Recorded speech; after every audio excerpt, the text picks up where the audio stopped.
Olá, meus amigos, feliz ano novo para todo mundo. Como é que foi para você a virada do ano? Hoje já é o segundo dia do ano, a primeira quinta-feira de 2025, nosso primeiro episódio de 2025. Eu queria saber como é que foi seu ano novo. Aliás, seu ano novo está sendo, né? Como é que foi a virada de ano novo? Dia 31, tem gente que vai à igreja para consagrar a Deus o ano que vai chegar.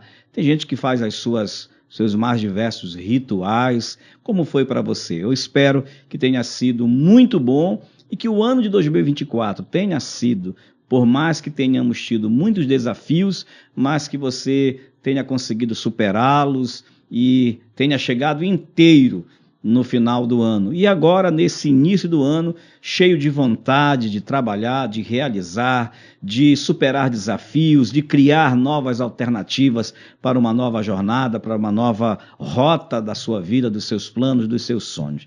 Desejo a você que 2025 seja muito bom para a sua vida. Bom, eu estou de branco, não é por conta do ano novo, não, porque geralmente no final do ano as pessoas vestem branco, tem aquela questão das cores, mas eu estou de branco porque mês de janeiro é um mês dedicado à atenção à saúde mental. E neste meu primeiro episódio, é um episódio solo, eu vou conversar com vocês. Eu gostaria de falar, de conversar com vocês sobre esse tema, sobre saúde mental. Eu sempre tenho dito aqui no programa, aqui no Intríade, que o nosso olhar enquanto host do programa, enquanto apresentador desse podcast, é que a gente consiga oferecer para você conteúdos nessas áreas tão importantes do conhecimento. E uma delas é a psicologia, tratando da saúde mental, até por conta da minha profissão. A gente também tem tratado aqui de temas como teologia, como a igreja, como a vida de fé, a vida cristã.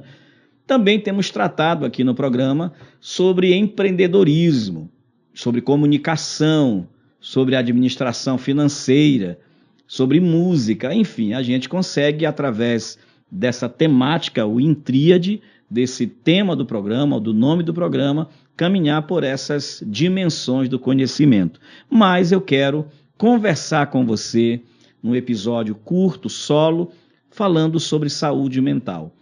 Qual foi a última vez que você pensou sobre esse tema? Ou que você já conversou com alguém sobre esse tema? O que você tem ouvido das pessoas quando trata de saúde mental?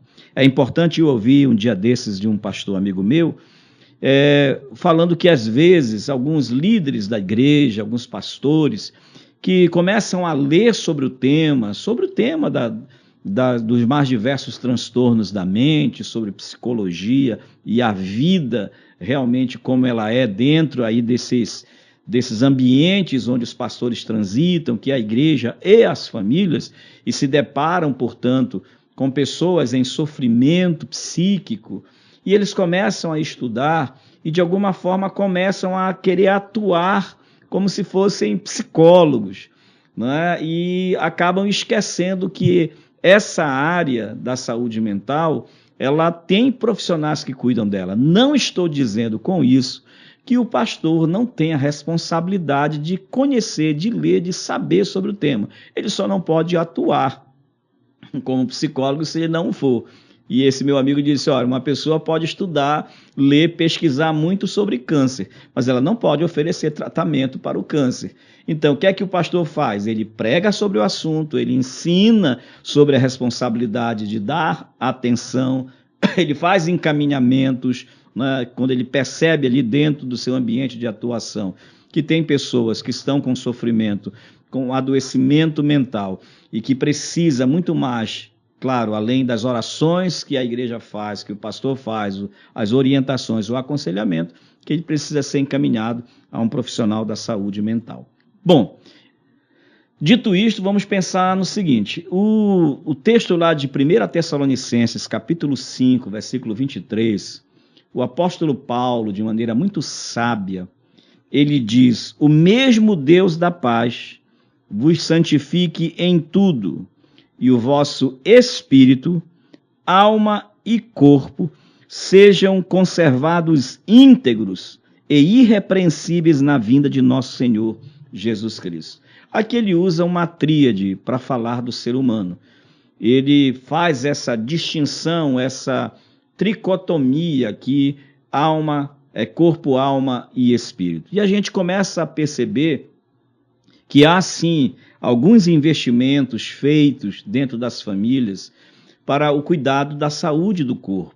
Muita gente faz check-up anual, ou pelo menos de 2 em 2 anos, alguns mais relaxados de 10 em 10 anos, mas fazem check-up para ver como é que está o coração, as taxas de açúcar, as taxas de gordura, colesterol, os hormônios. É um trabalho que se faz, é uma busca, e se não se faz, a pessoa ainda assim fica com aquela sensação de que deveria fazer. Então, cuidar do corpo tem essa dimensão de ir buscar, de dar atenção para saber se tudo está de acordo com aquilo que deveria ser e que deveria anunciar que ali tem um corpo saudável. Então, alimentação, exercícios físicos, bom ciclo de sono, dormir bem, ter bons relacionamentos, não se estressar à toa, são coisas que a gente utiliza para manter o corpo em saúde, o corpo em homeostase, não é? Então, de fato, nós precisamos cuidar do corpo. Claro que é muito difícil, não é simples, não é fácil. Início de ano é quando a gente diz: este ano eu vou para a academia, este ano eu vou correr, este ano eu vou caminhar, este ano eu vou melhorar a minha alimentação, vou tomar menos refrigerante, vou cuidar da minha saúde física, vou fazer um check-up. Então tem essa predisposição e às vezes no meio do caminho isso é esquecido. Porém, não é só o corpo que precisa de atenção. Às vezes o corpo está apenas denunciando que existe algo que vai para além dessa dimensão física, corporal. Existe um transtorno e a gente se depara então com os mais diversos, entre eles os mais comuns, os mais citados, os mais falados no senso comum são a depressão e a ansiedade. A ansiedade ainda decorrendo para a síndrome do pânico, ataques de pânico, estresse, estafa, síndrome de burnout, enfim. Mas a depressão e a ansiedade, de alguma forma, parece que elas estão muito presentes. E hoje, infelizmente, a gente lida muito também com pacientes psiquiátricos que sofrem da esquizofrenia, das psicoses, como a esquizofrenia, a paranoia, alguns transtornos de personalidade, como o transtorno de personalidade borderline, ou limítrofe, transtornos diversos que têm assolado, e a gente assim, se a gente for abrir o DSM, nós vamos encontrar uma série de transtornos que estão assolando a mente humana. Por isso, dar atenção à saúde mental faz parte da nossa agenda de compromissos com o nosso bem-estar. Orar, buscar a Deus, estar na igreja, frequentar a sua fé, onde você desenvolve a sua fé, ter bons relacionamentos, boas amizades, buscar fazer check-ups para ver como é que está a sua saúde física, biológica, tudo isso é importante, mas não podemos deixar de considerar que às vezes nós estamos diante de sintomas claros, de sinais claros, que aparecem diante de nós, no nosso entorno, entre pessoas com quem nós convivemos e que muitas vezes nós não prestamos atenção. E quando eu falo de pessoas com quem nós convivemos, eu estou falando de pessoas do ciclo mais fechado que nós temos, que começa com essa célula chamada família.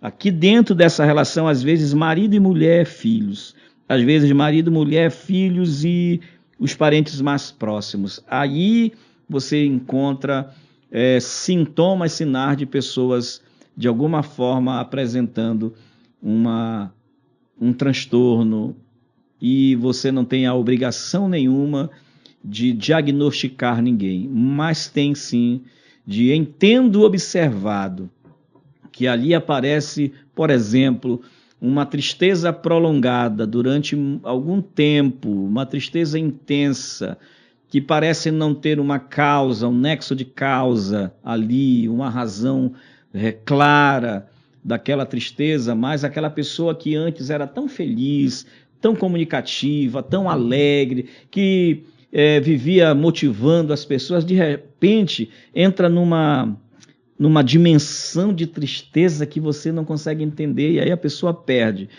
a alegria. Então a tristeza vem e suga toda a motivação, elimina a alegria, e num período prolongado de tempo aquela pessoa não consegue sair daquele estado, daquele episódio de tristeza.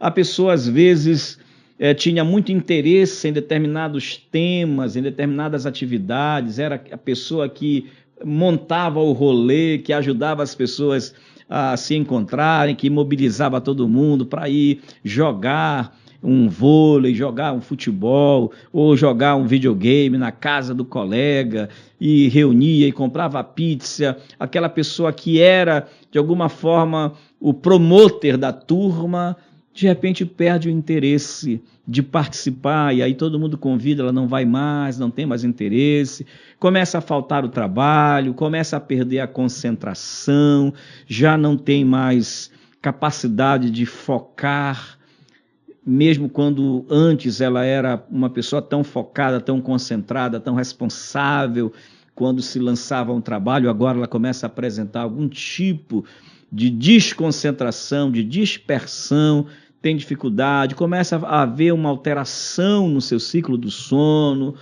na questão do controle do peso, da alimentação, das relações e interações interpessoais.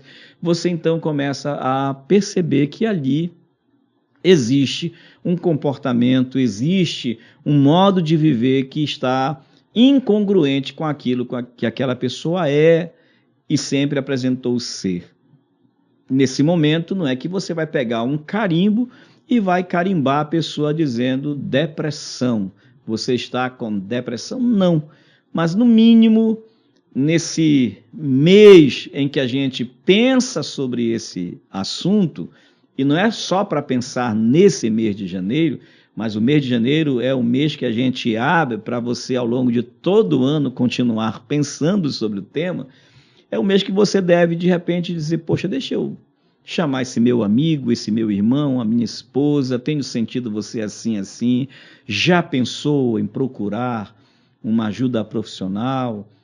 Não há aí uma possibilidade? Você sente que está deprimida? Você não tem que carimbar, você talvez não seja da área, mas no mínimo mostrar interesse e de alguma forma orientar essa pessoa a buscar ajuda profissional.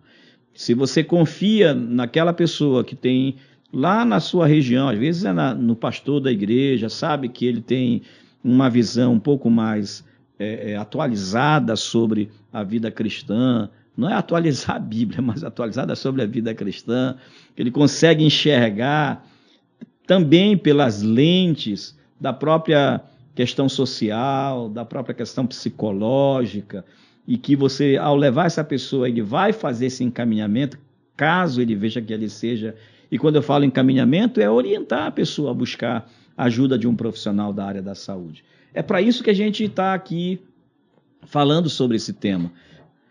Porque se você tem, de alguma forma, sente que a sua fé está esmorecendo, sente que você está sendo muito tendencioso a fazer aquilo que você sempre se preservou para não fazer, né, para não pecar, e você sente um esfriamento espiritual, o que você vai fazer?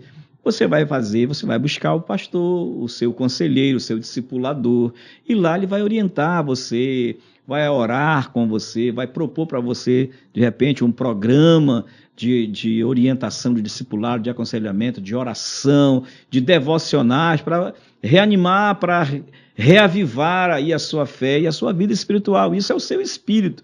E maravilha, o pastor está preparado para cuidar disso. Se você tem um problema físico, se você está sentindo dores no estômago, está com uma aceleração cardíaca que aparece do nada, sente formigamento, se você tem algum sintoma, uma dor de cabeça que não passa, uma dor no joelho, enfim, seja lá o que for, você vai buscar um médico, um profissional para cuidar, para você identificar qual a causa, a origem e o que é aquilo que você está sentindo, né? O que é que aquele sintoma está denunciando. E quando você tem um problema que não tem a ver com a sua vida espiritual, que não tem a ver imediatamente com nada físico, mas é uma tristeza, é às vezes uma aceleração cardíaca que aparece do nada, mas você já fez exames, já foi no cardiologista, você não tem nada, de repente você pode estar aí dando sinais e sintomas de que existe, por exemplo, aí uma ansiedade, enfim. Então, pensar, né, nessa questão da saúde mental é o que nós chamamos atenção. Sim, observe e não tenha vergonha, não tenha preconceitos. A gente já tem falado tanto isso, já não era nem para a gente falar mais sobre isso, né? Aquelas frases que a gente ouve que às vezes, meu Deus, quanta, me perdoe, eu vou falar uma expressão que geralmente só falo no privado, né? Mas algumas idiotices que a gente vê e que causa tanto mal para a pessoa que está diante dessa pessoa que fala essas asneiras, como isso é demônio, isso é coisa do diabo, isso é porque você está em pecado, isso é falta de fé. Pelo amor de Deus, meu irmão, não seja tolo. Ah, quer dizer então que agora não pode, o demônio não faz mais nada. Olha, o demônio, deixa ele para lá, para o lado dele, né? Ali diante de você está uma pessoa que muitas vezes está precisando de alguém que lhe escute, né? Isso eu coloquei lá no meu livro, A Escuta Pastoral, que lhe escute.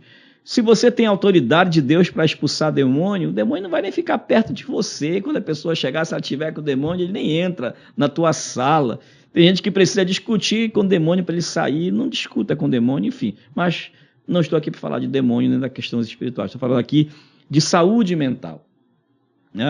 Ainda que muitas vezes haja essa confusão, quando deveria haver uma conversa, um diálogo entre esses dois saberes, né? Porque sempre vai haver necessidade de ter diálogos, mesmo quando pontos de vista diferentes se contrapõem, mas ainda assim no contraponto deve haver diálogo e respeito.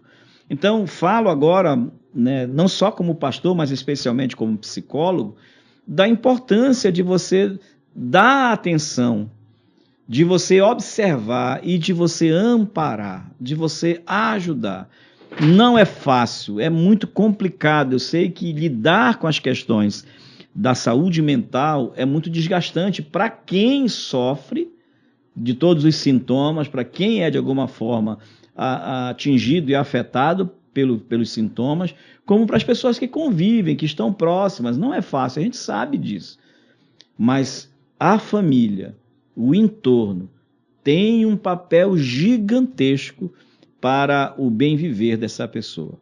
Tem um papel maravilhoso para ajudar, para dar apoio, para dar sustento, para dar segurança e para ajudar essa pessoa a entrar num processo de remissão desses sintomas e até viver de alguma forma com boa qualidade de vida. Então, pensar em saúde mental começa em o que é você pensar o que é isso, né? Isso tem a ver com informação, buscar informação, conversar. Eu acredito que quase toda igreja tem alguém que está fazendo psicologia, ou que já fez, ou que é psicólogo. Tenho alguns amigos pastores que agora também estão fazendo psicologia, colegas psicólogos que frequentam as igrejas, e não só de igreja, mas às vezes membros da família. Então converse, pergunte, se informe. Na internet tem muita coisa, só tenha cuidado com os canais que você vai acessar. Tem muita gente aí se dizendo terapeuta porque fez um curso de 3, 4, 5 dias e acha que é terapeuta. Tenha cuidado, só tenha cuidado com esse tipo de serviço que estão oferecendo por aí.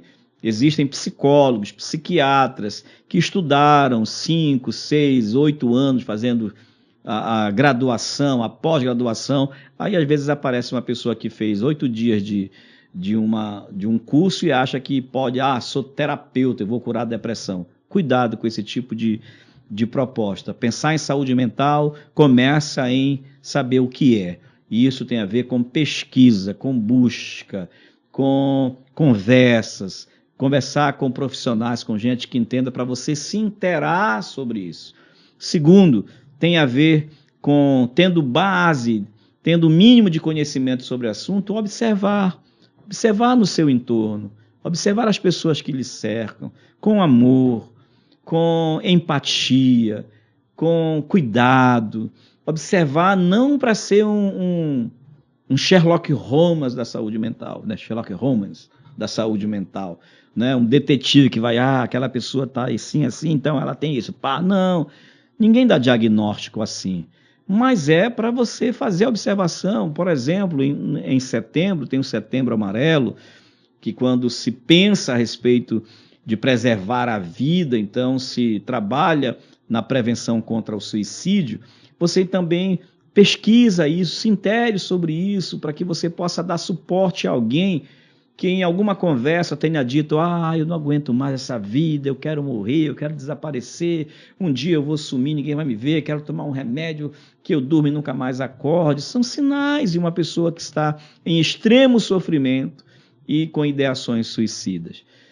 Então, pesquisar, saber o que é, pesquisar, conversar, tratar sobre o assunto, observar, não só nas outras pessoas, como em você mesmo. Se você observa que a tristeza que você tem sentido por alguma perda, ela está se estendendo por muito tempo e você não consegue, sente aquela dor aguda dentro do peito que você não consegue decifrá-la, não consegue, inclusive, significá-la, não consegue colocar em palavras. Comece a observar. Observe, preste atenção. Segundo, ofereça ajuda, ofereça amparo, não julgue, não carimbe com seus preconceitos, apenas ofereça amor, amparo, apoio, ajuda. Se puder orientar em alguma coisa, oriente.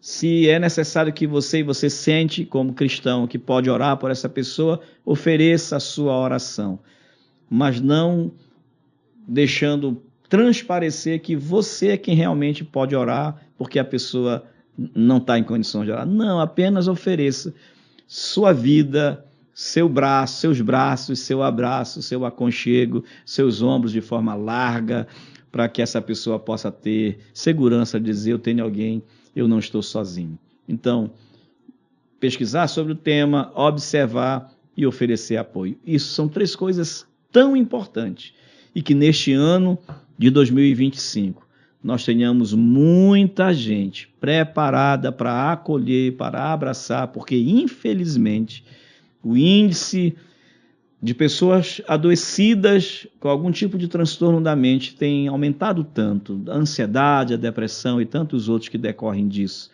Então vamos prestar atenção nisso. Claro, vamos confiar em Deus, vamos orar, vamos buscar a ajuda do Espírito Santo de Deus. Ele é o nosso consolador, ele pode nos reorientar, nos ajudar e sim nos conduzir por caminhos mais tranquilos, como diz o Salmo 23, pelos pastos verdejantes e fazer-nos beber nas águas tranquilas.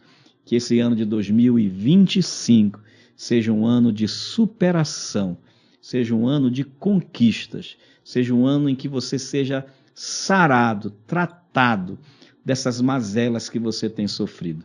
Deus abençoe a sua vida, Deus abençoe a sua casa.